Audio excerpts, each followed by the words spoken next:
There is always some things that work today, but they don't work tomorrow.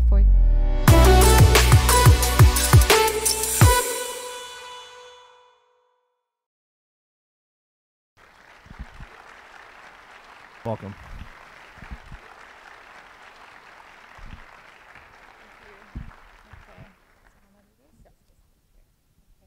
Thank you, Johnny, for the nice introduction. Can you hear me? Yeah. Okay. And, well, hello, everyone. Yes, I'm Julia. Yes? So, oh, no. Now I can hear myself. Okay. Hi again. Okay, yeah, well, Johnny took away many of the points that I'm about to speak now. Thanks, Johnny. No, I'm just kidding.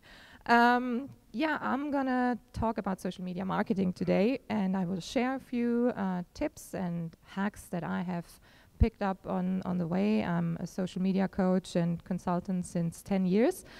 But before I do that, I want to also quickly share a little bit about myself so that you know who am I, and yeah, like Johnny said, maybe it will inspire some of you. I know most of you are already digital nomads and are successful.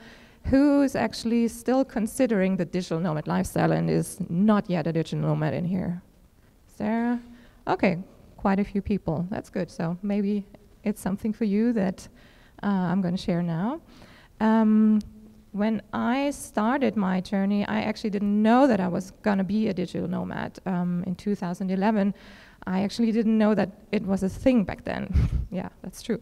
I was only sick and tired of my job. I don't know how many of you can relate to it. You have a fairly well-paying job, you're successful, you did all, you know, the career, like the steps that everyone is supposed to do in your country, but it kind of feels empty.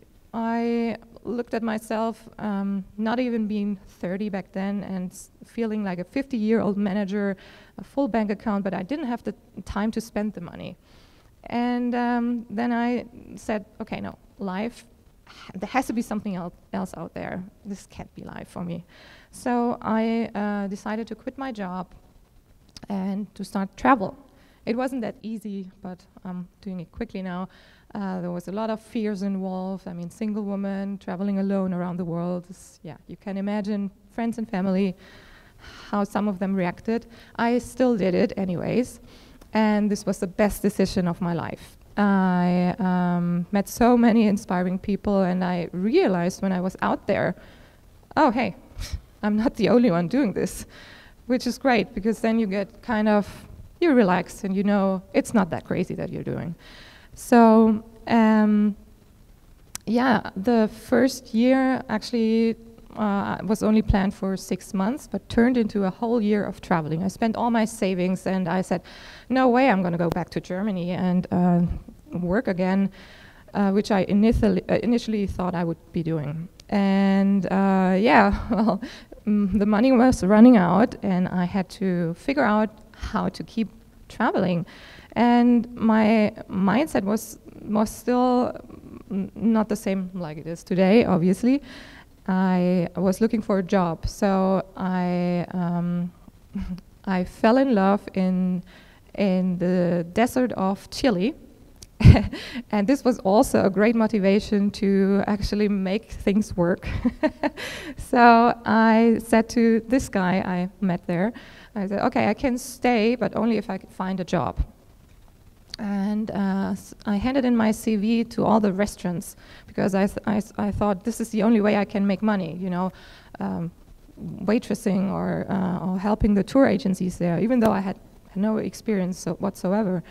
And I also went to the hotels, and this very same day, a guy called me, actually the owner of the hotel, and he said, I don't need a receptionist, but I need someone who helps me with the marketing of our hotel. And I was like, oh, cool. Wow, I can even do my job in Chile.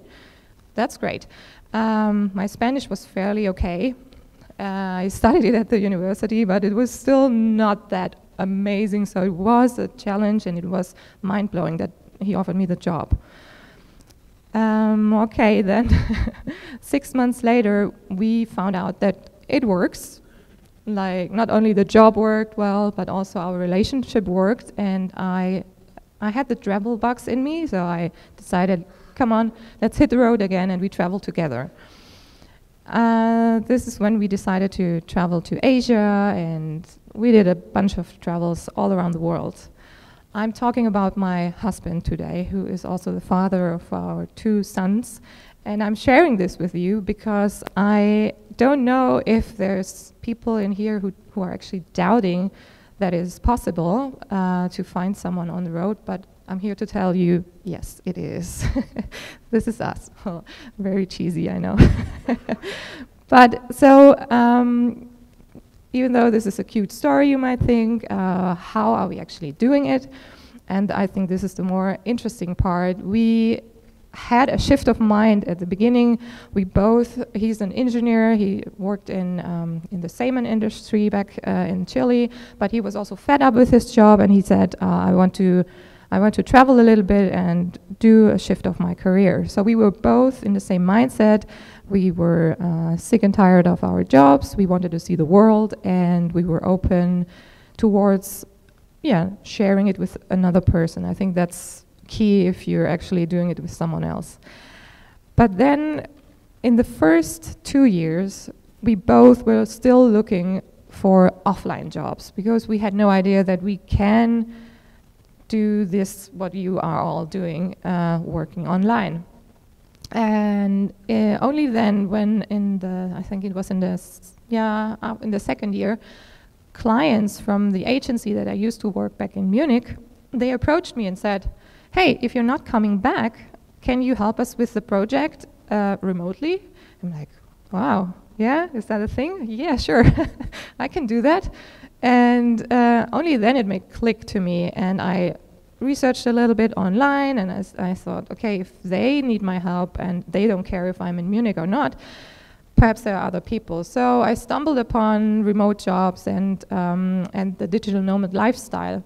And I then also met people on the road who, in Australia, an English business guy who said, hey, I need help, you speak German, I just want to expand my Amazon business to the German market, can you help me translate the product sites? And I said, no way, I am not a translator.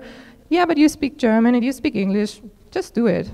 Okay, so this was another gig that just fell into my lap. A little bit of luck, but also, the combination of being open-minded and just pick up new things that you might not consider your career or your current skills helped me a lot on the way. I did a bunch of different things, but I spare you the details now. Then, after I did that, I decided I start my own brand, just because I was also a little bit tired about answering individual messages from friends and family back home who asked me, how do you do it? It's 4 years in and you're still traveling and you're not coming back. So I decided I create a travel blog, and I talked about the digital nomad lifestyle, and this was in May 2015. So it really took me a while. Right now, I wish I had done it earlier, but yeah, it's okay. My blog is not my main income, but it is clearly one of my big, let's say, it's like a virtual CV for me, and it is a contact point where people approach me through. And last night I met someone who came, where are you? Here. Sorry, I forgot your name. I'm really bad at remembering names. But someone came to me, wave, and said, I know you, I read your blog. And I was amazed by that, really. I was amazed by that. I didn't think that people, I know that there is traffic on my blog, but you know what I mean. So, fast forward today, I have 2 children, and I will just quickly touch this topic too. Not to bore you with my family story, but perhaps you're not in this stage at the moment where you're thinking about having children, but you might want to have children at some point, and it is possible. It is clearly a challenge, and you will change your lifestyle or the way you travel.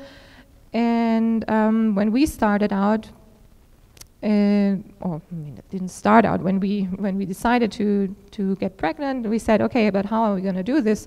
Because there's always worries connected with when you're planning children. So we were asking ourselves, is it safe enough for us to take the children? What about stability? Everyone always says children need a fixed place where they, you know, have an environment that they're used to. And also, what about school? So we decided to do it anyways, because I personally think if you adjust your travels and you just choose your destinations wisely, and then you don't do the crazy been there, seen that touristy, speedy travel thing, then I think you can travel with children, no problem. But of course, you need to actually listen to everyone's needs, and your children's needs. They're gonna change your life, definitely. And someone's there with a mother. Okay. And talking about schools, well, there are alternatives. Well, my oldest is 2.5 years old, so I don't have to worry about school now for him. But we're thinking about putting him or helping him learn just, I don't know if you know the term, free learning. That's what we're looking into it right now, or word schooling. There's so many alternatives, and I'm sure we're going to find a way and simply make it work. And that's the big message that I just wanted to share with you today. Everything works if you want to make it work. So kids won't, kids shouldn't stop you from doing the digital nomad lifestyle. Keep doing what you're doing. Yeah? Oh yeah. And then another proof that I really have a family. Not making this up. Oh, they're also outside if you want to meet them later. Now the maybe also interesting part for you guys, how we finance this all, because of course, yes, you need money to travel. Now, I said before, the blog is not my main income, and my husband, he also works, so we're both trying to juggle kids, working, traveling at the same time. This requires a lot of organizational skills and a lot of night work, night shifts, and early morning hours, but we manage. And my main income source is the social media marketing consultants that I'm doing. I do have a Facebook group also related to social media marketing. I wrote an ebook which is selling not so good, but okay. And I'm also a teacher, or I have an online course at a university back in Germany. So it's a patchwork system, and I think this is the way to go. If you're not like running a successful online business already, then obviously keep doing that. But if you're still trying to start doing the digital nomad lifestyle, then the multiple income streams, I think that is a smart thing to do. And I think also, if you are interested in becoming a social media manager, it would be something worth to consider, because everybody needs social media marketing in some way.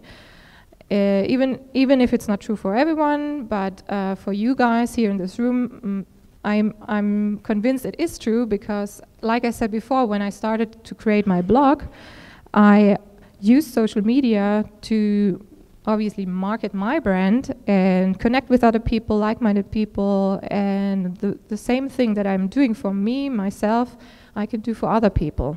Likewise, you can do for other people. And again, you can do this remotely. No one cares where you are. So this is why it's such a great job. And if you think about adding something to your portfolio, this is perhaps something a good way to expand your knowledge skills, and it's easy to do. Some clients might be happy if you also take over their social media accounts, or if you're in the position to hire a VA, it's always good to know if he or she does a good job. So these are the reasons why I think everyone should know at least a little bit the basics about social media marketing. And also because I think when you know the techniques and strategies that you can apply to social media, then you are creating social proof.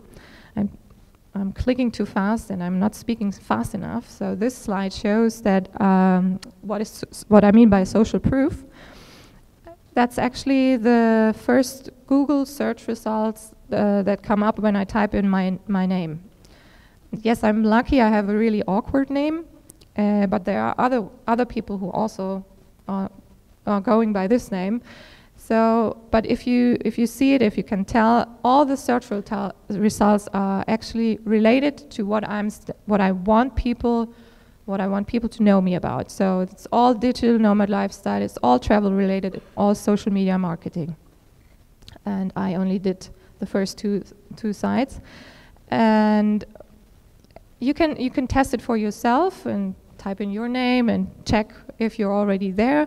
It's a long-term process, but I think if you're keeping your brand story in mind all the time, and every single time you're posting something on social media, then you're contributing to your social proof and create some sort of online record, which is so good and helps you so much to attract clients when you're out there, if you're looking for freelance work, for example.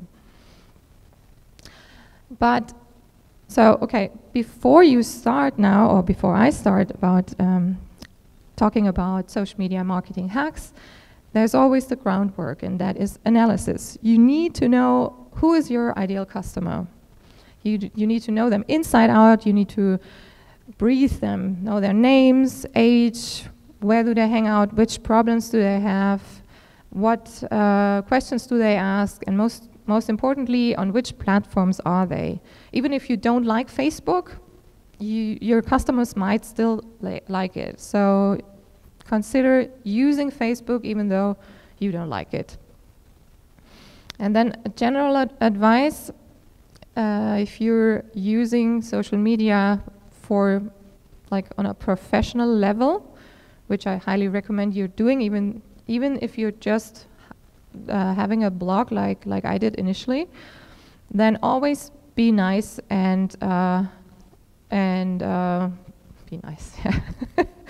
No, I wanted to say be consistent. Sorry.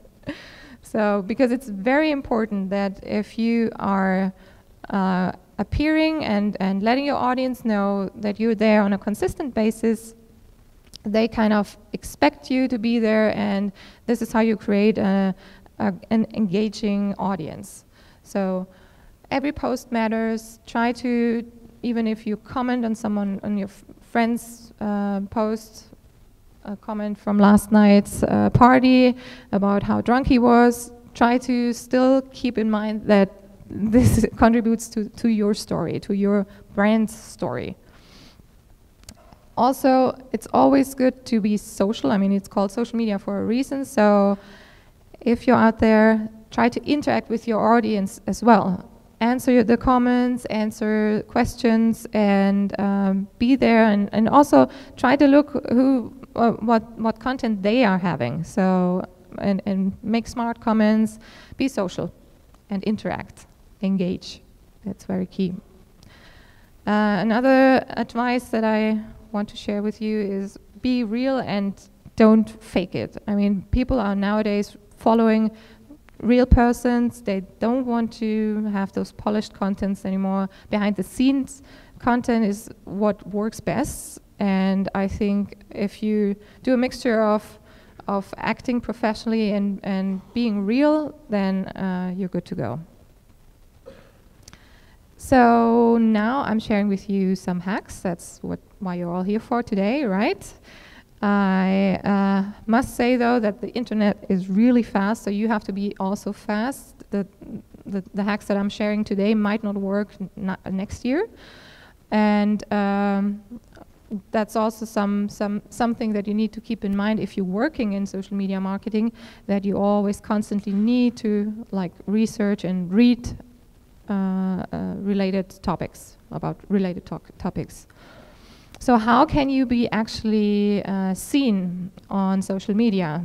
That's a big question, because it doesn't matter. I mean, it doesn't help if you have a Facebook page and you post your beautiful pictures or your articles on there, but no one actually clicks on it.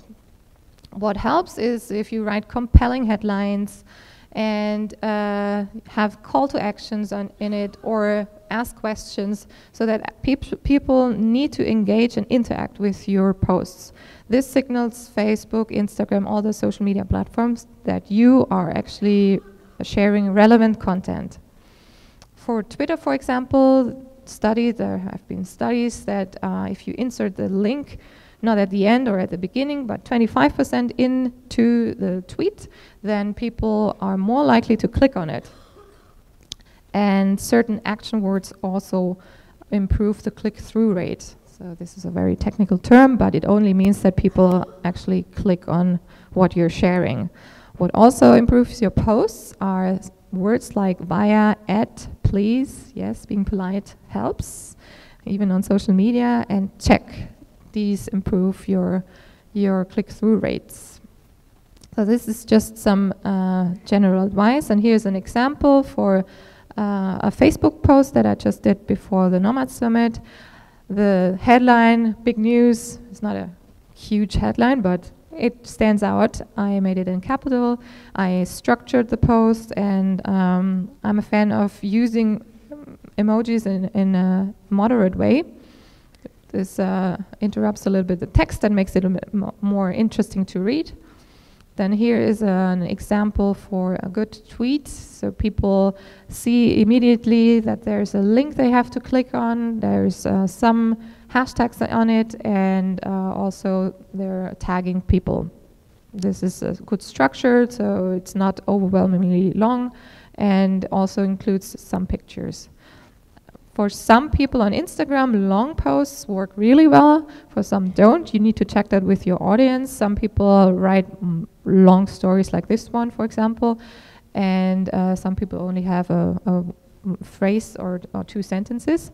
If you do long stories like this, then it's always recommendable that you have it structured, that you also play around a little bit with capital letters or even emojis. She didn't do this in this case, but she highlighted a lot of phrases with capital letters, and just make it nice for your audience to read.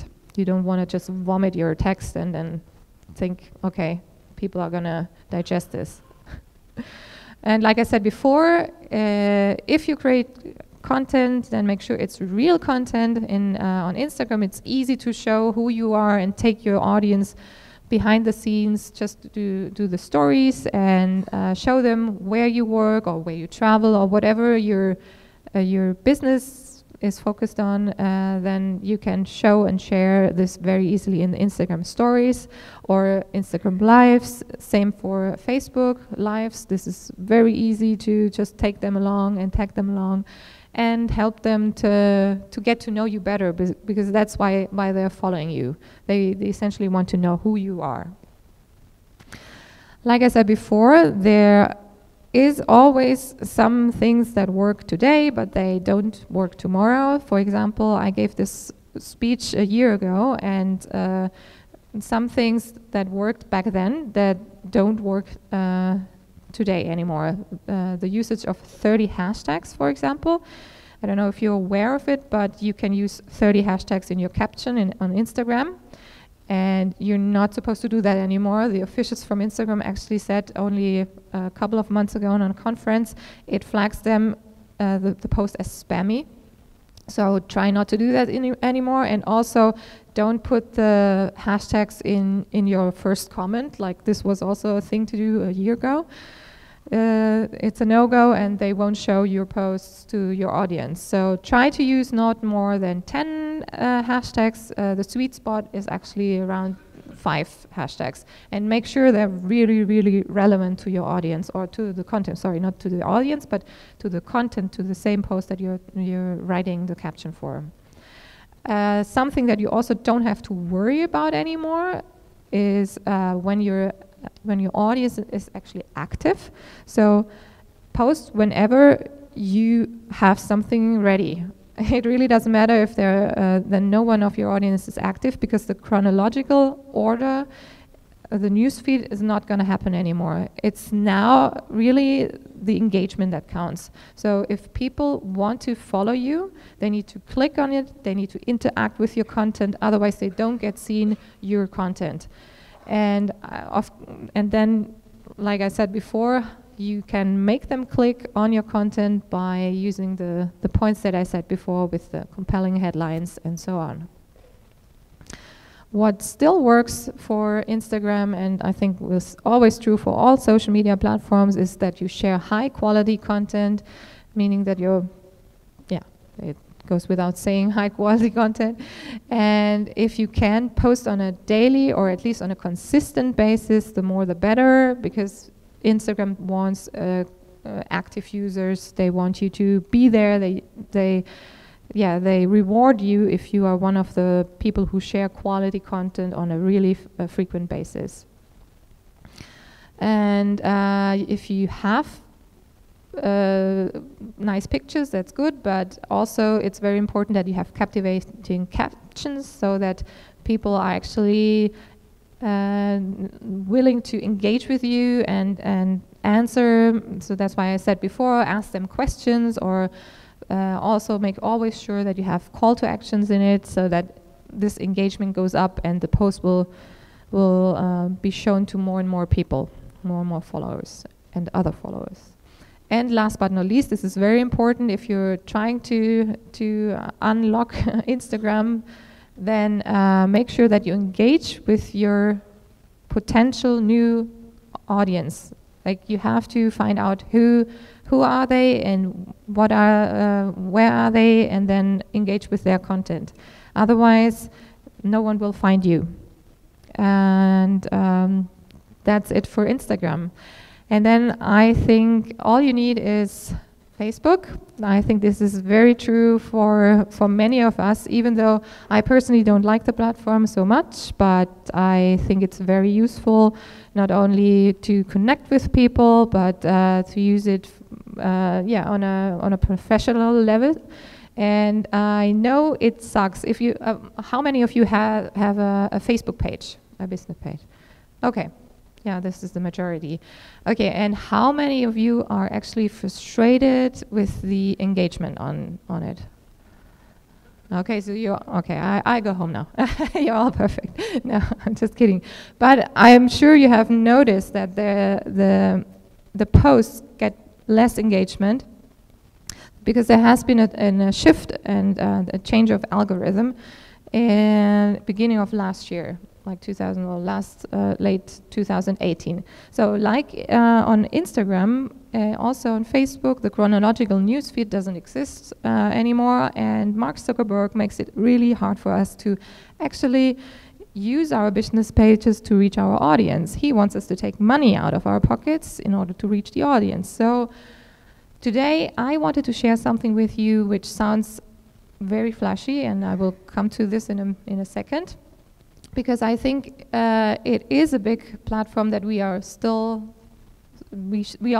should consider it as a marketing platform, because on average, 1.62 billion people log on to Facebook on a daily basis, and this is a 9% increase year over year. So yes, you should be on there.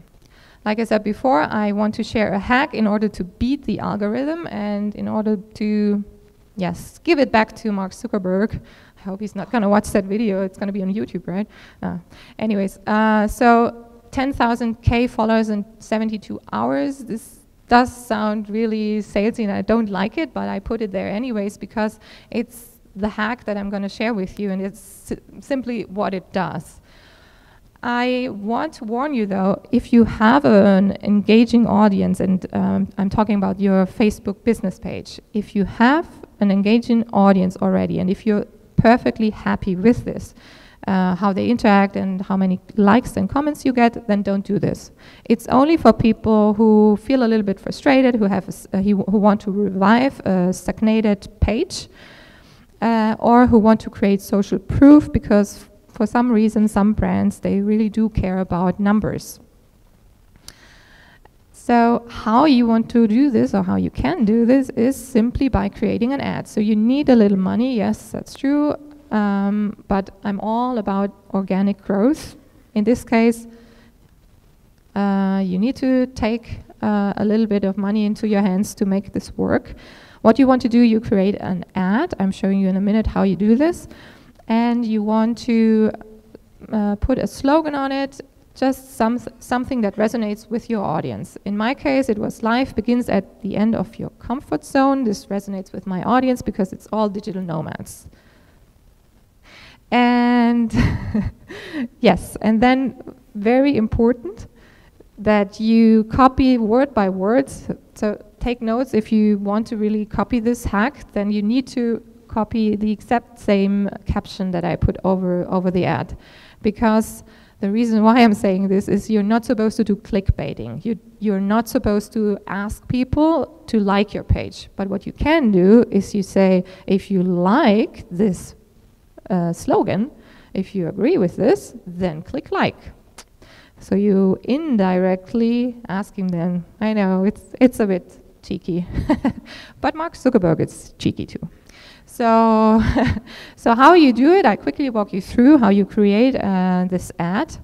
First of all, you need to go to Canva, canva.com. This is amazing. It's a free platform where you can create all your visuals, designs, and I leave a link, and you can, if you don't know it, you create this yellow ad. Oh yeah. Sorry, you need to create this ad in yellow, even though it's not my color at all, but studies show that people respond to the color yellow like crazy. I don't know why, but so make sure you make this a yellow background and then your slogan. You save this picture to your files, and then you start. You go and scroll down. Oh, now the important thing is cut off. Down there in the corner, I don't know, can you see this? Oh yeah, you can. I just cannot. Where it says promote, you click promote in order to promote your page.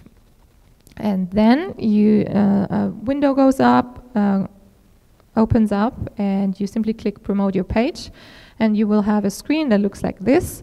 All you have to do is you browse your library. I already did that in this screenshot. And you add this picture that you just created in Canva. What you want to do next is you choose your audience. Now, this is very crucial. Your audience is going to be worldwide, the whole world. Even though your ideal audience might sit in Thailand, you want to include everyone except these countries that I'm showing you here. It's Australia, Canada, the United Kingdom, and the United States. That's the only reason why we exclude these countries in the initial phase is because it's the countries that are most expensive to run ads for. And don't worry about it now, because later you will include the countries again. So if you say my ideal customer sits in the United States, you can include the country later on. What you want to choose next is your budget. Also, again, don't worry about the days, like the time for how many days the ad campaign is going to run, because you can change this later on. You will change it later on in your business ads manager. You set a budget of $20. In my case, it is 20 euros, and you're done. You click promote, and then you just wait and let the magic happen. And what happens is actually that within the first 24 hours, you get around 4,000 clicks, likes. Again, it's not from your ideal customers. And again, I only suggest that you're doing this if you have a stagnated page. But even though it's coming from people from all around the world, you later on, once you reach a certain number that you're happy with, you can simply stop the ad and take out the people and deselect. And you have to do a little after work, but in order to have only people on the page that you want, like your ideal customer. Oh, hang on. what you want to do is after the first 24 hours, you add another country. Like let's say the first country you added was the United States, and then the second country will be Canada, and you set another, the same, you just copy the ad set and you do another round of 24 hours with a budget of $20. So you're running now 48 hours and spent $40. And then you just do this with another country until you reach the number where you say, now I'm happy. That's why I said you can reach 10,000 K within 72 hours, but you can obviously go on. You can go on until you say, oh, now I reach my 100,000 K followers.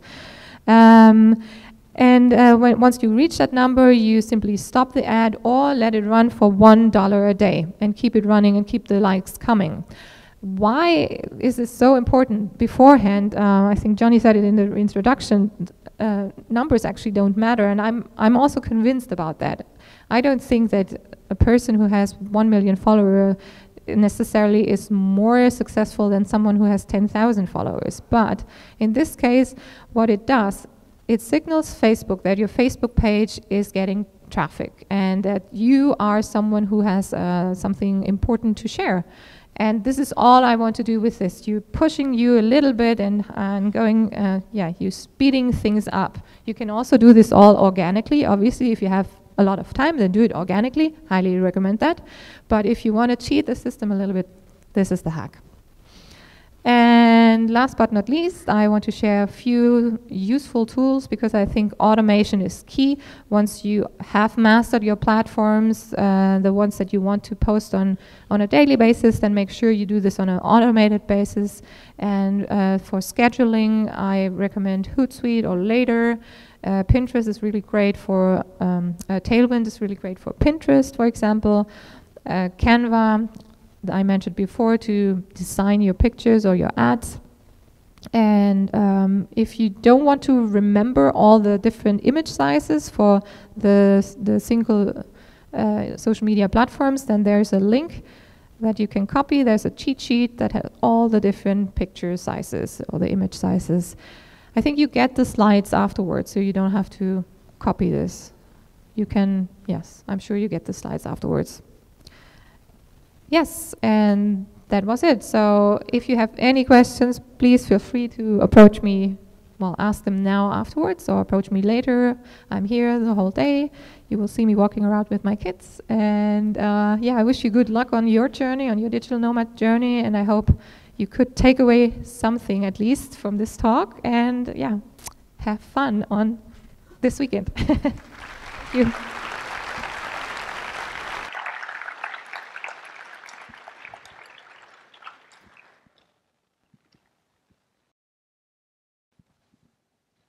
Thank you. I'm Alex. I'm wondering, that strategy you showed for Facebook, really awesome. I'm going to do it.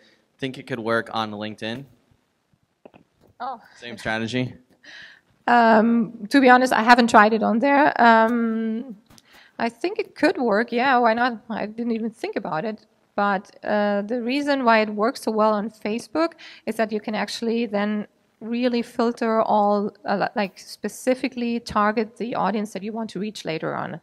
So try it out and let us know. I would be curious to know too.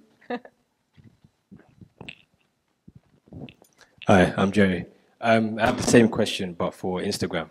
Would this strategy for Facebook work on Instagram ads as well? Yeah, I think since Facebook owns Instagram, this works also on Instagram, yeah. Basically, like, you can try it out. I'm only recommending Facebook because I personally did it for my page. I also tried it out for several clients and it worked. But sure, I mean, why? I don't see why it shouldn't work on other platforms as well, yeah.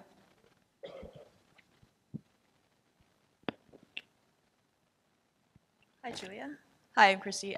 Thank you for the tip. I just have a question about when you said it's 4,000 likes within 24 hours. Do you know why it's specifically 4,000? Sorry, do I know why? Yeah, why 4,000 likes specifically? Is there some algorithm on their side? That's just a number that I remember that worked on my page, and for the clients, I mean, it varies. Okay. It can be, but it's around roughly 4,000. Can be 2,000, can be 5,000, depending also on the slogan that you're choosing and on the people, yeah. that actually like your ad. So just in my case and the examples that I did this and I run this ad, it was around 4,000 in the first 24 hours. Okay, thank you.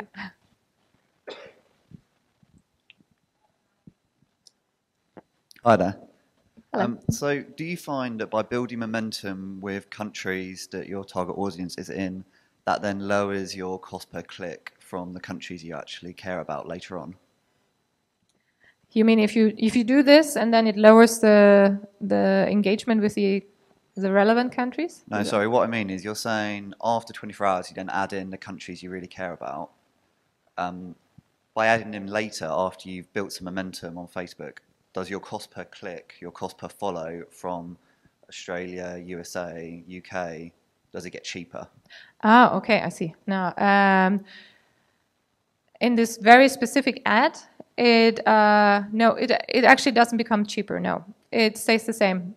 That's why you tie them in the countries later on, and run it also only for 24 hours. Then you can do it as much as you want to. Of course, if you only have this set budget of $100, then you run the ad 24 hours with $20 and so on, like I explained before. But if you don't care about the money and you say, okay, I have $500, then yes, do it with the relevant countries a little longer, and you will get more traction. And yeah, you have to pay more for those clicks from those countries, unfortunately. Okay, thank you. But sorry, can I add something? Because I think now I understood your question. Yeah, of course, what it does though, later on when you, and that's the reason why we all do this, is that your posts that you, let's say you stop the ad completely, and now you post and you're looking again to grow organically, then you have already got this momentum, and Facebook is giving you like preference and your posts because it thinks you are a very important page, and then you attract the right people. You know what I mean? So yes, talking about the ad, the cost per click is still going to be expensive for your countries, but later on you will benefit from this hack later on for the organic growth. Does that make sense? Yeah, I think he's. Oh. Hi, Ronnie. I work for Canva, so thanks for the shout out. Hey, cool. I wanted to share another hack also for your Facebook page, which is to not to convert, but to kind of duplicate your profile into a page. So a lot of people have already a lot of friends on Facebook. Like I had close to 2,000, and Facebook gives you the option to convert that profile into a page, but you keep both. So you start your page with already a good bunch of followers, basically. So that's just on top of your trick. Yeah, that's also, of course, if you want to like become your business, your brand yourself. Yeah, fair enough. You can do that too. Yeah. So you don't have to worry about your personal profile and your page. And yeah, it's a smart move. Thank you. Hi. Yeah. Hi, my name's Robbie. I'm a copywriter. Question about programs like Hootsuite and the scheduling programs. Is it worth paying for the upgraded subscription for the analytics, or can you get basically all of that off Facebook and the platforms that you're posting on? I personally have never paid for any subscriptions or for any upgrades. Sorry. I think Facebook and Instagram have so many great insight tools that you can use. You don't need to go into further. That's just my opinion. That's lovely. Music to my ears. Thank you. No worries. Hello, good morning. My name is Abdul, Canadian citizen, and working as a language consultant. I work in the area of multilingual marketing, specifically translation. And this is my first time here. I have a question regarding the Facebook Act. Based on your own experience, what is your return on investment? Because when you spend money, you are expected to get metrics about your return of investment.